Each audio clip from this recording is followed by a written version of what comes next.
con Fanny queremos aprovechar la presencia de dos invitados con ideas bastante claras y queremos preguntarle a Alejandro Roba cuál es el escenario económico que vamos a tener en este periodo preelectoral hasta octubre. Bueno, como te decía hace un momento, a partir del mes de abril la Argentina comienza a retomar el sendero del crecimiento, se refuerza el crecimiento que venía a partir de diciembre del año pasado, después de un 2012 que se creció nada más que al 1,9%. Lo que vemos es que el segundo trimestre ha sido bueno, digamos el que está cerrando ahora en junio, y esperamos un tercer trimestre también importante porque justo van a impactar no solamente el aguinaldo, sino el incremento de la asignación por hijo y por el otro lado también que se han cerrado paritarias y eso va a reforzar el consumo interno. Vemos por el otro lado también que están madurando muchas inversiones públicas.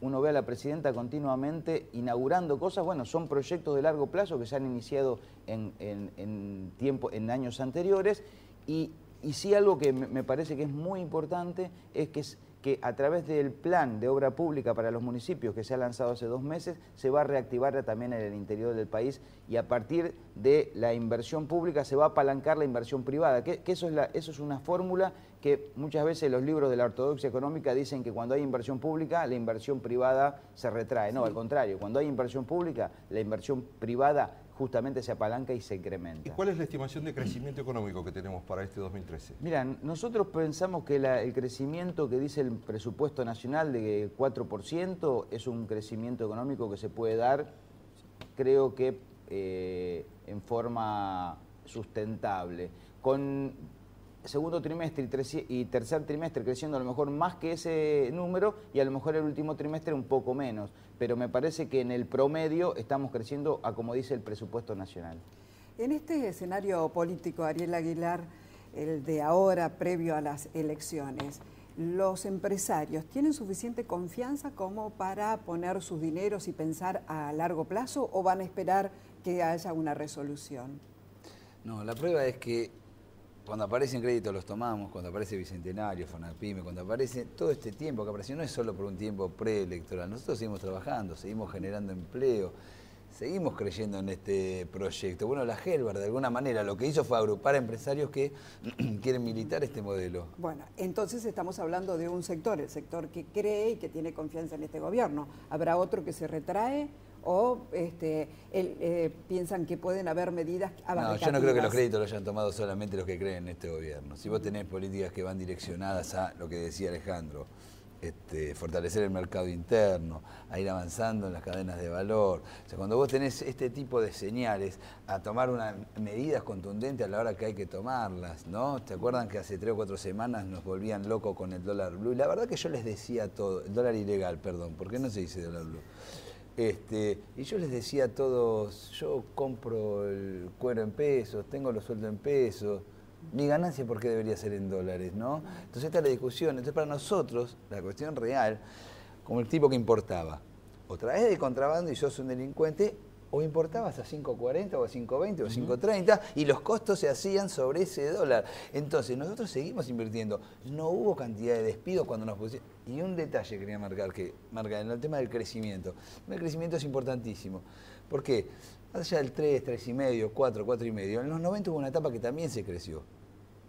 El tema es cómo redistribuís vos. ¿Cuántas reservas más nosotros tendríamos si hubiéramos dejado todo guardado, no hubiéramos invertido en lo que es Estado, políticas de inclusión, en las empresas pymes? Entonces, digamos, si el crecimiento debe ser siempre con inclusión, que es una característica de este gobierno, ¿no? ¿Y cuál es, de algún modo, la característica que va a marcar la economía de estos próximos 6 meses, donde vamos a definir la renovación parlamentaria, que va a ser, de algún modo, un preámbulo de lo que sería después el recambio presidencial? Si yo tuviera que poner una palabra, me parece para este año, es la palabra heterogeneidad. No vamos a tener sectores que van a andar bien y otros que no van a andar tanto. No como en la etapa hasta el año 2008 y después en 2010 y 2011, donde todos los sectores crecían. Que va a ser una etapa donde no vamos a crecer a tasas del 8 o 9%, digamos, como se venía creciendo, porque el mundo no nos está ayudando, porque el mundo también crece a tasas más bajas, y sí vamos a tener que tener esto que se hablaba de sintonía fina para cuáles son las políticas públicas que vayan a impactar en los sectores por ahí que se retraen más. Va a ser un año, y me parece un esquema de aquí adelante más heterogéneo y creciendo a tasas menores, pero siempre con la característica de la inclusión como forma de crecimiento, porque lo que aumenta la actividad económica no es solamente tener recursos, sino cómo se aplican, y ese crecimiento genera empleo y ese empleo vuelve a generar crecimiento. Ese es el círculo virtuoso de este proyecto político. Y la complementación, en el caso de Latinoamérica, ¿se va a dar especialmente con qué países? Bueno, nosotros esperamos que sean con los que están ahora y con los que podamos seguir negociando.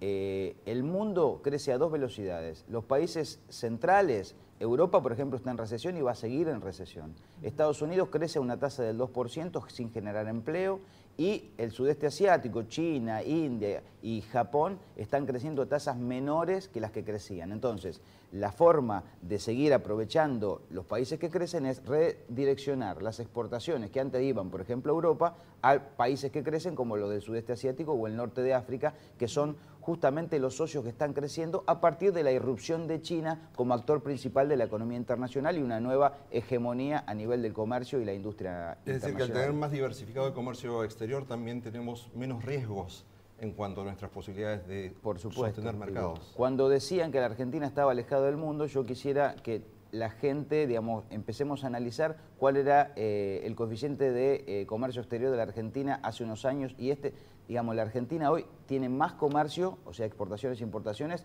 que en los 90 y en los años previos a el gobierno de Néstor Kirchner, con lo cual está muy entusiastamente participando del comercio internacional. No así de la timba financiera internacional, que es lo que a lo mejor a muchos les gustaría volver y que este gobierno no lo va a hacer. ¿El empleo está incrementándose en este primer semestre? ¿Puede crecer en el segundo semestre? Nosotros creemos que a partir del segundo semestre los números que habían dado poco creación de empleo en el primer trimestre de este año se van a revertir, y hay muchos estudios privados que así lo están viendo en estos momentos. Ricardo, vamos a aprovechar que está Ariel Aguilar también para preguntarle dos temitas brevemente. Uno, ¿cómo van a ser los empresarios para pensar en la competitividad? Y otra, en el caso de la industria del cuero, también tiene un evento muy importante por estas horas. Con respecto al evento, este fin de semana, SEMCA y EFICA, dos exposiciones de marroquinería y calzado que se hacen todos los años, que año a año han ido creciendo en pos de lo que fue este proyecto, ¿no? Calculá que en el 2002 yo hice la primera y éramos 28 stands y somos 140. Hay gráficos que no son ideológicos, que son números que son determinantes. Es este fin de semana, 23, 24 y 25. Con respecto a la competitividad, nosotros desde la Gelbar estamos promoviendo el Congreso de la Competitividad, que se va a dar, calculo que en agosto, en el cual vamos a darle una discusión más que interesante y que tiene que ver esto que yo planteaba hace un rato, ¿no? Desde dónde planteamos esto de a partir de qué somos competitivos.